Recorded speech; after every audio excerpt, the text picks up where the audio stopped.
Thank you for joining us today.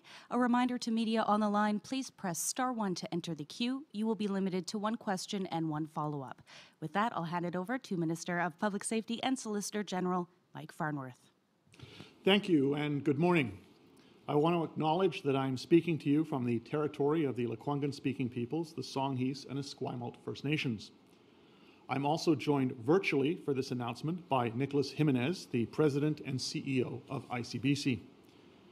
It's been 10 months since the implementation of Enhanced Care, the most transformative shift in ICBC's history.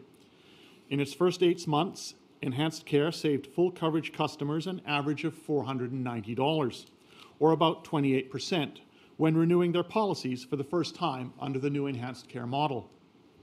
Enhanced Care has brought significantly improved care, recovery, and income replacement benefits to any British Columbian injured in a crash, and ensures that they get the care they need for as long as they need it. Today, I can announce another key step in ICBC's transformation: the convenience of renewing your personal vehicle insurance online, and the discontinuation of the license plate validation decals coming next month. ICBC customers renewing policies effective on or after May 1st, 2022 will have the option to renew their policy online by computer, tablet, or mobile device. In fact, customers can renew up to 44 days early, meaning if your insurance expires May 1st, you can renew online starting March 17th. Since the start of the COVID-19 pandemic, ICBC has reviewed and adjusted its operations to protect the health and safety of its customers, employees, and partners by offering renewals over the phone and by email, while also making temporary changes to help ease financial hardships faced by customers, such as waiving insurance cancellation fees. As part of the corporation's efforts to make life more convenient for customers, ICBC undertook an assessment of its online service offerings, a process which involved close consultation with brokers representing more than 900 offices throughout British Columbia, and customer research methods which included in-depth interviews and quantitative surveys. As early as March 17th, people will be able to renew their ICBC personal insurance policies, update their address, find out if they're eligible for discounts, as well as change their listed drivers and how their vehicle is used, all of it online. Customers will be insured immediately upon successful completion of their online transaction, while behind the scenes, brokers will review each online renewal for any potential concerns and follow up with drivers if it's required. And of course, customers continue to have the in-person option for their insurance renewal. Today, we're also excited to announce the discontinuation of license plate validation decals. This change, effective May 1st in conjunction with online renewals, will reduce incidents of theft and misuse and will free up police resources which are currently used to investigate these crimes. Safety on our roads remains of critical importance, which is why we're committed to keeping uninsured drivers off BC roads. With the advance of technology, the need for validation decals has been reduced. In recent years, police departments have been adding ignition or license plate readers to their fleets. These readers quickly recognize the lettering and numbering on a license plate, enabling officers to obtain the status of a vehicle's insurance while on the road. To enhance and expand the plate reader program to effectively transition away from the need for validation decals, ICBC is providing police agencies in British Columbia with a one-time $1 million in grant funding towards these plate readers. Funding for this investment is offset by removing the manufacturing and distribution of the decals and keeps money in the pockets of British Columbians. Since Enhanced Care's launch last May, we've enjoyed hearing feedback from ICBC customers about how much they're saving and the improved care and recovery benefits. Now we're excited for British Columbians to take advantage of online renewals starting next month. Online insurance renewal adds to the growing number of service options available to ICBC customers, including the offerings by phone, email, and in person, and provides greater convenience, choice, and flexibility to the people in British Columbia. I'll now turn it over to ICBC CEO, Nicholas Jimenez. Thank you. By acknowledging that the land on which I'm speaking today is the traditional, ancestral, and Indigenous territories, both unceded and treated, of the Musqueam, Squamish, and Tsleil-Waututh First Nations. We're really excited about today's announcements and what it means for customers. We know online renewals are something our customers have been waiting for, and we're pleased to announce that we're ready to deliver just that. This new online service, it's going to be a convenient way for many of our customers to renew their auto plan insurance policies with us. The first eligible customers, those who have personal policies expiring in early May, will be able to renew online as early as next month if they wish. Now, a lot of work has gone into creating an online experience that's secure, seamless, and above all, convenient for customers. It's also important to point out that our customers won't be left on their own if they decide to renew online. Every online renewal is going to be reviewed by a broker, and specifically the one chosen by customers. So our broker community, which has been working with British Columbians for decades, will be there to assist people with their insurance needs, whether that's in person, by phone, or online. And that's not changing. What is changing is that with the addition of online insurance renewals, BC motorists are no longer going to need to display a validation decal on their license plate for proof of insurance. And that's a big change, the decision of which came after extensive consultation and support from law enforcement in the province. So along with government and police, we remain very committed to maintaining the very low percentage of uninsured drivers on BC's roads. And this is why we're investing in enhancing and updating the automated license plate recognition program that police currently use here across the province. We are really looking forward to our customers experiencing the convenience of online insurance renewals, and we're going to continue to build on our digital service offerings to make life easy for all British Columbians. Thanks. Thanks.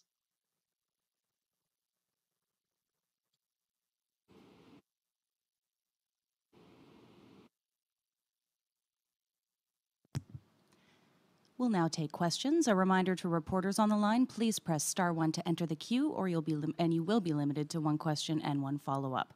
Our first question today comes from Justine Hunter, Globe and Mail. Hi, good morning. I actually want to ask about the meeting the Premier had with the Prime Minister this morning, and there was a discussion on the use of the Emergencies Act to deal with protests, and I'm just wondering what BC's position is on that.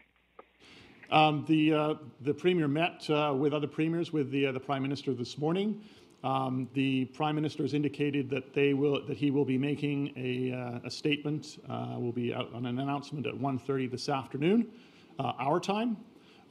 British Columbia's view is that if the federal government believes that it needs emergency powers to deal with the situation that we are seeing, for example, in the capital in Ottawa, and the challenges and the convoy protests that have been holding Ontario and the rest of the country to economic hostage, that we are supportive of the measures that he feels he needs to deal with the situation back east. Justine, do you have a follow-up? I do, thank you, and thanks for that. Minister, just how would you describe the situation in British Columbia right now? Is that something that's necessary here? We have seen a number of protests in different parts of the province. By and large, most of the protests have been lawful, and police have been out in force. We have seen them here in the capital. We have seen them in other parts of the province. I think the police have been doing their job.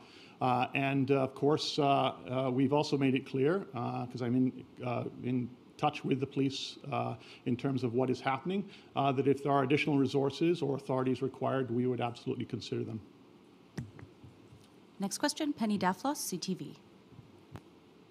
Yeah, Minister, in a similar vein, I just want to know how the Public Safety Ministry is involved and in terms of the provincial cooperation or help in terms of whether it's the encampments at the border or concern about, future encampments or future convoys, rallies becoming entrenched for several days. What's the provincial contribution, and what role are you playing in supporting police or in keeping tabs of things? Like, I just want to know what your involvement is. So obviously we are in contact with the police in terms of what is happening on an hour-by-hour, day-to-day basis. I have spoken with police chiefs, for example, here in Victoria. We make sure that the police have the resources that they require. They have been doing an effective job. They have the resources. They're the ones who make the decisions around how to enforce things operationally. Our expectation is that the police enforce the law, and that is what they're doing. Penny, do you have a follow-up? Yeah, I'm just wondering if you've heard from your counterpart in Washington State or the governor's office expressing concern. I know it's just one border crossing at this point, but have you heard anything from Washington State in terms of disruptions to trade or other impacts at the border? We have not heard anything from Washington State. As you know, both the other border crossings are open, and the police are actively engaged in enforcing the law at the Pacific border crossing, where a number of arrests have already been made. We did see, a significant protest on the weekend. There are a small number of individuals down there, and the police are dealing with that situation. Next question, Richard Zussman, Global News. Minister, how much do drivers save by renewing their insurance online compared if they go into a broker? And what's the financial breakdown looking like for how much a broker gets?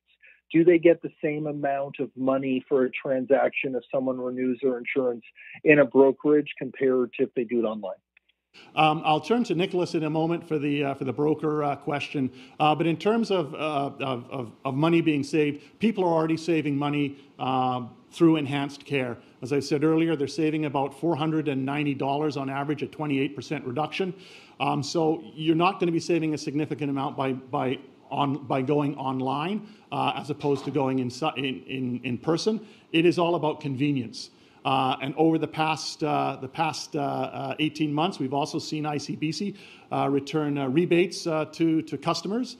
And so I think that's where the customers of ICBC are seeing the significant savings in rate reductions. And on the broker question, I'll turn to Nicholas. Sure. Right now, every transaction completed online will be bound, so the policy will be bound as soon as customers complete. Brokers will do a review, and if there's any issues that they see based on their understanding of that customer and their circumstance and the policy coverages that they've selected, they'll follow up with the customer within 48 hours. What I'd also point out is that brokers don't just work for the actual sale of the policy. They're really there for the duration of the policy term. So we see about a quarter of our customers contacting the broker for some reason during the policy year to add a driver, to change an address, or to do some other adjustment based on their life circumstance. So brokers will continue to provide that function as they have for decades to British Columbians. Richard, do you have a follow-up? Richard, do you have a follow-up? Is it time to consider, Minister, an actual significant change with the broker program? Other jurisdictions have seen a move away from that. It costs a significant amount of money. They still charge per transaction more than it costs you to visit your family doctor. So why are we still, now that they have even less to do, are we still paying them the same amount of money? I don't think it's a question of saying that they have less to do. As Nicholas just said, there's a lot of work that the brokers continue to do. The reality is this. We have undergone the biggest transformation of ICBC that has resulted in people saving significant amounts in their insurance. We have taken what was more than just a dumpster fire, a crown corporation that some in this province wanted to get rid of and go back to an insurance system that clearly does not work in terms of providing affordable insurance for most British Columbians, and have put in place enhanced care, which means that people get better service, care for as long as they need it, and that they get, they're saving on average $490 a year. That's a pretty big improvement in terms of being able to get insurance, in terms of affordability, and in terms of having confidence that if you are injured, you're going to be looked after with the care that you need for as long as you need it. Next question, Mira Baines, CBC. Okay, this question is for Minister Farnworth. This is regarding a question for a colleague. It's about a farmer in McBride. What compassion is ICBC showing to a BC farmer in McBride who's desperately trying to rebook a test for a commercial driving permit after months of delays? He was initially told he qualified for the commercial driving permit, but then when he drove to go get the test, he was told 2 days before the test he doesn't qualify for it. I'm just wondering, what's happening in a case like that? If you forward to us the name of the individual, we will look into the case. I can't comment on, when I don't know an individual's name, circumstances, licensing, any of that stuff. But if you forward the information to us, we will look into the matter. Mira, do you have a follow-up? Thank you. No, I'm good. Thanks.